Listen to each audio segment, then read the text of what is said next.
Hi all, അസ്സലാമു അലൈക്കും. Welcome back to Silnas kitchen. ഇന്നത്തെ റെസിപ്പി നല്ലൊരു വെറൈറ്റി ടേസ്റ്റി ആയിട്ടുള്ള ഒരു അടിപൊളി ഈവനിങ് സ്നാക്സിൻ്റെ റെസിപ്പിയാണ്. എത്ര കഴിച്ചാലും മടുപ്പ് വരില്ല. ഒരു തവണ ഉണ്ടാക്കി കഴിച്ചു കഴിഞ്ഞാൽ പിന്നെ നമുക്ക് വീണ്ടും വീണ്ടും ഉണ്ടാക്കി കഴിക്കാൻ വേണ്ടി തോന്നും. അതുപോലൊരു ഐറ്റമാണ്. അപ്പോൾ നമുക്ക് ഇതെങ്ങനെയാണ് തയ്യാറാക്കുന്നതെന്ന് നോക്കാം. അതിനായിട്ട് വീഡിയോ സ്കിപ്പ് ചെയ്യാതെ മുഴുവനായിട്ടൊന്ന് കണ്ടു നോക്കണേ. റെസിപ്പിയിലോട്ട് അടക്കുന്നതിന് മുമ്പായി സിൽനാസ് കിച്ചൺ ചാനൽ ആദ്യമായിട്ട് കാണുന്നവരാണെങ്കിൽ പ്ലീസ് ഒന്ന് സബ്സ്ക്രൈബ് ചെയ്തേക്കണേ. ഒപ്പം തന്നെ ഈ വീഡിയോസ് നിങ്ങൾക്ക് ഇഷ്ടപ്പെടുകയാണെങ്കിൽ ഒരു ലൈക്ക് ചെയ്ത് ഷെയർ ചെയ്ത് സപ്പോർട്ട് ചെയ്യാനും മറക്കരുത്. ഇനി നമുക്ക് ഇതെങ്ങനെയാണ് തയ്യാറാക്കുന്നതെന്ന് നോക്കാം. ഇതിനായിട്ട് ആദ്യം തന്നെ ഒരു മസാലക്കൂട്ട് തയ്യാറാക്കി എടുക്കുന്നുണ്ട്. അതിനായിട്ട് സ്റ്റവിലേക്ക് ഒരു പാൻ വെച്ച് കൊടുത്ത് ഫ്ലെയിം ഓൺ ആക്കി കൊടുക്കാം. എന്നിട്ട് ഇതിലേക്ക് കുറച്ച് ഓയിൽ ഒഴിച്ചു കൊടുക്കുന്നുണ്ട്. ഓയിൽ ഒന്ന് നന്നായിട്ട് ചൂടായിട്ട് വരുന്ന സമയത്ത് ഇതിലേക്ക് ഒരു 2 സബോള ചെറുതായിട്ട് കട്ട് ചെയ്തിട്ട് ഇതിലേക്ക് ഇട്ട് കൊടുക്കുന്നുണ്ട്. അതിൻ്റെ കൂടെ തന്നെ ഒരു 2 പച്ചമുളകും കട്ട് ചെയ്തിട്ട് കൊടുത്തിട്ടുണ്ട്. ഇനി ഇതിലേക്ക് ഇട്ട് കൊടുക്കുന്നത് വെളുത്തുള്ളി ഇഞ്ചി ഒന്നിച്ച് ചതച്ചതാണ്. അതുകൂടെ ഇതിലേക്ക് ഇട്ട് കൊടുക്കുന്നുണ്ട്. ഇനി ഒരു 1/4 സ്പൂൺ അളവിൽ മഞ്ഞൾപ്പൊടി, പെരിഞ്ജീരകപ്പൊടി, ഗരം മസാലപ്പൊടി, ഈ ഒരു വലിപ്പത്തിലുള്ള സ്പൂൺ അളവിൽ തന്നെ 1 സ്പൂൺ മുളക് പൊടിയും ആവശ്യത്തിനുള്ള ഉപ്പും കൂടെ ഇട്ട് കൊടുത്തിട്ട് നല്ലപോലെ ഇളക്കി യോജിപ്പിച്ചതിന് ശേഷം ഇതൊന്ന് വേവിച്ചെടുക്കുന്നുണ്ട്. എരിവൊക്കെ ഓരോരുത്തരുടെ ഇഷ്ടത്തിനനുസരിച്ച് കൂട്ടിയും കുറച്ചൊക്കെ ചേർത്ത് കൊടുക്കാവുന്നതാണ്. ഈ ഒരു മസാലക്കൂട്ട് നന്നായിട്ട് വെന്ത് കുഴഞ്ഞു വരണം. അതിനാണ് ആദ്യം തന്നെ ഉപ്പിട്ട് കൊടുത്തിട്ടുള്ളത്. അപ്പോൾ പെട്ടെന്ന് തന്നെ കുഴഞ്ഞു കിട്ടും. പിന്നെ അതുപോലെ തന്നെ ഇത് വെന്ത് വരുമ്പോഴേക്ക് ആ ഒരു പൊടികളുടെയൊക്കെ പച്ചമണം മാറി കിട്ടുകയും ചെയ്യും. ഇത് വെന്ത് വരുന്ന സമയം കൊണ്ട് നമുക്ക് ഇതിലേക്ക് ഇട്ട് കൊടുക്കാനായിട്ടുള്ള കിഴങ്ങ് ഒന്ന് ഉടച്ചെടുക്കണം. ഞാനിത് നേരത്തെ തന്നെ കുക്കറിലിട്ടിട്ട് വേവിച്ചെടുത്തിട്ടുള്ളതാണ്. തൊലിയൊക്കെ കളഞ്ഞതിന് ശേഷം ഇതുപോലെ നന്നായിട്ടൊന്ന് ഉടച്ചെടുക്കുന്നുണ്ട്. ഈ ഒരു മസാലക്കൂട്ടിന് വേണ്ടി കിഴങ്ങ് എത്രത്തോളം വേവുന്നോ അത്രയും നന്നായിരിക്കും. ഈ വീഡിയോസ് കണ്ടുകൊണ്ടിരിക്കുമ്പോൾ തന്നെ സിൽനാസ് കിച്ചൺ ചാനൽ ആദ്യമായിട്ട് കാണുന്നവരും ഇതുവരെയും കണ്ട് സബ്സ്ക്രൈബ് ചെയ്യാത്തവരും പ്ലീസ് ഒന്ന് സബ്സ്ക്രൈബ് ചെയ്തേക്കണേ. ഞാനിപ്പോൾ ഇവിടെ ഈ ഒരു 3 കിഴങ്ങും നന്നായിട്ട് ഉടച്ചെടുത്ത് മാറ്റി വെച്ചിട്ടുണ്ട്. ഇനി ഇവിടെ മസാല വേവാനായിട്ട് വെച്ചിരുന്നത് വെന്തോന്ന് നോക്കാം. ഇപ്പോൾ ഇതാ നല്ല പോലെ വെന്ത് വന്നിട്ടുണ്ട്. ഇനി ഇതിലേക്ക് വേണ്ടത് ആ ഒരു ഉടച്ചു വെച്ചിരുന്ന മുഴുവൻ കിഴങ്ങും ഇതിലേക്ക് ഇട്ട് കൊടുക്കണം. ഇതെല്ലാം ഇട്ട് കൊടുത്തതിന് ശേഷം ഒരു 1/2 ഗ്ലാസോളം വെള്ളം ഒഴിച്ചു കൊടുക്കുന്നുണ്ട്. അപ്പോൾ നമ്മുടെ ഈ കിഴങ്ങും ആ ഒരു മിക്സും ഒക്കെ ആയിട്ട് നന്നായിട്ട് വെന്ത് വരികയും ചെയ്യും. വെന്ത് വരുമ്പോൾ നന്നായിട്ട് കുറുകിയിരിക്കുകയും ചെയ്യും. വെള്ളമില്ലെങ്കിൽ ഈ ഒരു കൂട്ട് നമ്മൾ വേവിക്കാനായിട്ട് വെക്കുമ്പോൾ ഒരുപാടങ്ങ് കട്ടയായിട്ട് പോകും. അത്രയും കട്ടയായിട്ടിരിക്കേണ്ട. ഇപ്പോൾ വെള്ളം ഒഴിച്ചു കൊടുത്തിട്ട് ഇളക്കി കൊടുത്തപ്പോൾ ഇതാണ് ഇതിൻ്റെ പരുവം. ഇനി നമുക്കൊരു 1-2 മിനിറ്റ് നേരം ഒന്ന് അടച്ചു വെച്ച് വേവിച്ചെടുക്കാം. ആ ഒരു മസാലയുടെ ടേസ്റ്റും മണമൊക്കെ ഈ ഒരു കിഴങ്ങിലും കൂടെ പിടിച്ചു വരാനായിട്ടാണ്. ഇപ്പോൾ ഇത് നല്ലപോലെ ഇളക്കി കൊടുത്തിട്ടുണ്ട്. ഇനി ഒരു 1-2 മിനിറ്റ് ഇതൊന്ന് അടച്ചു വെച്ച് വേവിച്ചെടുക്കാം.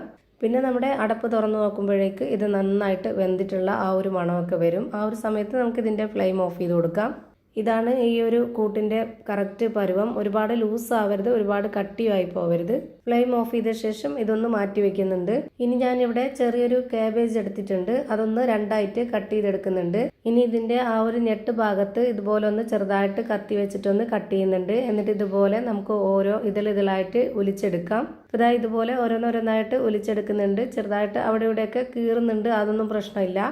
ഓരോരുത്തർക്കും എത്ര പലഹാരമാണോ തയ്യാറാക്കി എടുക്കേണ്ടത് അതിനനുസരിച്ച് ഇതുപോലെ ഒലിച്ചെടുക്കാവുന്നതാണ്. ഞാനിവിടെ ഇപ്പോൾ എനിക്ക് തയ്യാറാക്കാൻ ആവശ്യത്തിനുള്ളത് ഒലിച്ചെടുത്തിട്ടുണ്ട്. ഇനി ഇത് നന്നായിട്ട് കഴുകിയെടുക്കണം. കഴുകിയെടുത്തതിന് ശേഷം ഒരു പാത്രത്തിൽ കുറച്ച് വെള്ളം വെച്ചിട്ട് നന്നായിട്ടൊന്ന് തിളപ്പിക്കുക.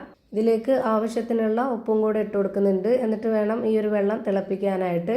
ഞാനിത് അടച്ചു വെച്ചിട്ടാണ് തിളപ്പിച്ചെടുക്കുന്നത്. അപ്പോൾ പെട്ടെന്ന് തന്നെ തിളച്ച് കിട്ടും. പിന്നെ നമ്മൾ ഈ ഒരു ഉപ്പിട്ട് കൊടുക്കുന്നത് ഈ ഒരു കാബേജിൽ ഉപ്പ് രസം കിട്ടാനും അതുപോലെ തന്നെ നന്നായിട്ട് കുഴഞ്ഞു കിട്ടാനൊക്കെ വേണ്ടിയാണ് ഉപ്പ് ആദ്യമേ തന്നെ ഇട്ട് കൊടുക്കുന്നത്. നന്നായി തിളച്ച ശേഷം ഇതുപോലെ ഓരോന്നോരോന്നായി ഇട്ട് കൊടുത്തിട്ട് ഒന്ന് നന്നായിട്ടൊന്ന് താത്തി കൊടുക്കുക. എന്നതിന് ശേഷം ഇതൊന്ന് അടച്ചു വെച്ചിട്ട് 1-2 മിനിറ്റ് നേരം ഒന്ന് വേവിച്ചെടുക്കണം. കൂടുതൽ സമയമൊന്നും ആവശ്യം വരുന്നില്ല. 1-2 മിനിറ്റ് ആകുമ്പോൾ തന്നെ ഇത് നല്ല പോലെ വെന്ത് കുഴഞ്ഞു കിട്ടും. ഇനി ഇതിൻ്റെ വെള്ളമെല്ലാം ഊറ്റിക്കളഞ്ഞ് ഇതുപോലെ എടുത്ത് മാറ്റുന്നുണ്ട്. ഇതുപോലെ എല്ലാം എടുത്ത് മാറ്റിയതിന് ശേഷം ഇനി ഒരു ബൗളിലേക്ക് 2 കോഴിമുട്ട പൊട്ടിച്ചൊഴിച്ച് കൊടുക്കുന്നുണ്ട്. എന്നിട്ട് ഇതിലേക്ക് ഒരു നുള്ള് ഉപ്പിട്ട് കൊടുക്കാം. ശേഷം നമുക്കൊരു വിസ്ക് വെച്ചിട്ടോ അല്ലാന്നുണ്ടെങ്കിൽ ഇതുപോലൊരു ഫോർക്ക് സ്പൂൺ വെച്ചിട്ടോ നന്നായിട്ടൊന്ന് അടിച്ചെടുക്കാം. ഞാനിപ്പോൾ ഇവിടെ ഈ ഒരു മുട്ട നല്ലപോലെ അടിച്ചെടുത്ത് മാറ്റി വെക്കുന്നുണ്ട്. ഇനി നമ്മൾ നേരത്തെ വേവിച്ച് വെച്ചിരുന്ന ആ ഒരു കാബേജിൻ്റെ ഒരു പീസ് എടുത്തിട്ട് ഇതുപോലെ വെച്ച് കൊടുത്തിട്ട് അതിനുള്ളിലേക്ക് നേരത്തെ വേവിച്ച് വെച്ചിരുന്ന ആ ഒരു മസാലയും കൂടെ ഇട്ട് കൊടുക്കാം. ഇനി അതിലേക്ക് പുഴുങ്ങിയ മുട്ട 2ആയിട്ട് കട്ട് ചെയ്തതിന് ശേഷം അതിലൊരു പീസും കൂടെ വെച്ച് കൊടുക്കാം. ഇതുപോലെ മുട്ട കമിഴ്ത്തി വെച്ച് കൊടുത്തതിന് ശേഷം അതിന് മുകളിലേക്ക് കൂടി കുറച്ച് മസാലക്കൂട്ട് വെച്ച് കൊടുക്കുക. എന്നിട്ട് ഇതെല്ലാം കൂടെ ഒന്നിച്ച് മടക്കി ഇതുപോലൊരു ബോൾ ഷേപ്പിലാക്കി എടുക്കുക. അപ്പോൾ ഇത് കീറിപ്പോകത്തൊന്നുമില്ല നമ്മൾ വേവിച്ചെടുത്തത് കൊണ്ട്. പിന്നെ കിഴങ്ങും കൂടെ ആയതുകൊണ്ട് തന്നെ നമുക്കിതിൽ ഒട്ടിപ്പിടിച്ചങ്ങ് ഇരുന്നോളും. ഇപ്പോൾ ഞാൻ ഈ ഒരു ഷേപ്പിലാക്കി എടുത്തിട്ടുണ്ട്. ഇനി നമുക്ക് മുട്ടയിലൊന്ന് മുക്കിയെടുക്കണം. മുട്ടയിലൊന്ന് മുക്കിയെടുത്തതിന് ശേഷം പിന്നെ നമ്മൾ ബ്രെഡ് പൊടിയിലേക്കും കൂടെ ഇട്ടിട്ട് ഒന്ന് കോട്ട് ചെയ്തിട്ടെടുക്കാം.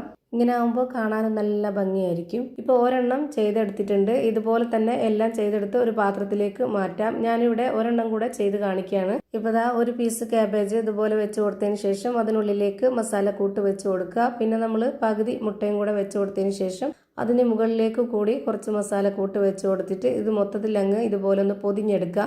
എന്നിട്ട് ഇതുപോലെ കൈയുടെ ഉള്ളിലിട്ടിട്ട് ഇതുപോലെ ഒരു ബോൾ ഷേപ്പിലാക്കി എടുത്തതിന് ശേഷം മുട്ടയിലേക്കൊന്ന് മുക്കിയെടുത്തിട്ട് ബ്രെഡ് പൊടിയിലേക്കും കൂടെ ഇട്ട് കൊടുത്തൊന്ന് കോട്ട് ചെയ്തിട്ടെടുക്കുക. അങ്ങനെ ഞാനിവിടെ എല്ലാം ചെയ്ത് ഒരു പാത്രത്തിലേക്ക് മാറ്റിയിട്ടുണ്ട്. ഇനി ഇതെല്ലാം ഒന്ന് ഫ്രൈ ചെയ്തിട്ടെടുക്കണം. അതിനായിട്ട് ഞാനിവിടെ സ്റ്റവിലേക്ക് ഒരു പാൻ വെച്ച് കൊടുത്ത് ഫ്ലെയിം ഓൺ ആക്കി കൊടുത്തിട്ടുണ്ട്. ഇനി അതിലേക്ക് കുറച്ച് ഓയിൽ ഒഴിച്ചു കൊടുക്കുക. ഒരുപാട് മുങ്ങിക്കിടക്കുന്ന രീതിയിൽ ഓയിൽ ഒഴിച്ചു കൊടുക്കരുത്. വളരെ കുറച്ച് മാത്രം ഓയിൽ ഒഴിച്ചു കൊടുത്തതിന് ശേഷം ഇത് തിരിച്ചും മറിച്ചൊക്കെ ഇട്ട് കൊടുത്തിട്ട് നന്നായിട്ടൊന്ന് വേവിച്ചെടുക്കുക. ബോൾ ഷേപ്പിലായിരിക്കുന്നത് കൊണ്ട് തന്നെ കറക്കി ഓരോ ഭാഗമായിട്ട് വേവിച്ചെടുക്കണം. ഇതിൻ്റെ പുറം ഭാഗത്ത് മുട്ടയും ബ്രെഡൊക്കെ ഉള്ളത് കൊണ്ട് തന്നെ നമ്മൾ വളരെ ലോ ഫ്ലെയിമിൽ ഇട്ട് കൊടുക്കണം. അല്ലാന്നുണ്ടെങ്കിൽ പെട്ടെന്ന് തന്നെ കരിഞ്ഞു പോവും. ഇപ്പോൾ ഇവിടെ തിരിച്ചു മറിച്ചൊക്കെ ഇട്ട് കൊടുത്ത് നല്ല പോലെ വേവിച്ചെടുത്തിട്ടുണ്ട്. ഇനി നമുക്കിത് എണ്ണയിൽ നിന്ന് കോരി മാറ്റാം. അപ്പോൾ നമ്മുടെ ക്യാബേജ് കൊണ്ടുള്ള വെറൈറ്റി ആയിട്ടുള്ള അടിപൊളി ഒരു പലഹാരം റെഡിയായി കിട്ടി. നമുക്ക് പെട്ടെന്ന് വൈകിട്ടൊരു പലഹാരം തയ്യാറാക്കണമെന്ന് തോന്നുമ്പോഴോ അല്ലാന്നുണ്ടെങ്കിൽ വീട്ടിലൊരു ഗസ്റ്റ് വരുന്നുണ്ടെങ്കിലൊക്കെ ഇതുപോലെ ഒന്ന് തയ്യാറാക്കുക. എന്തായാലും കുട്ടികൾക്കും വലിയവർക്കും എല്ലാം ഒരുപോലെ ഇഷ്ടമാവും. ഇതിൻ്റെ അകം എങ്ങനെയാണ് ഇരിക്കുന്നതെന്ന് അറിയാനായിട്ട് ഇതൊന്ന് പൊട്ടിച്ച് കാണിക്കുന്നുണ്ട്. അപ്പോൾ ഇത്രയേ ഉള്ളൂ ഇന്നത്തെ വീഡിയോ. വീഡിയോ ഇഷ്ടമായാൽ ലൈക്ക് ചെയ്യാനും കമൻറ്റ് ചെയ്യാനും ഷെയർ ചെയ്യാനും മറക്കരുത്. പുതിയൊരു വീഡിയോയുമായി വീണ്ടും വരും. Thank you for watching.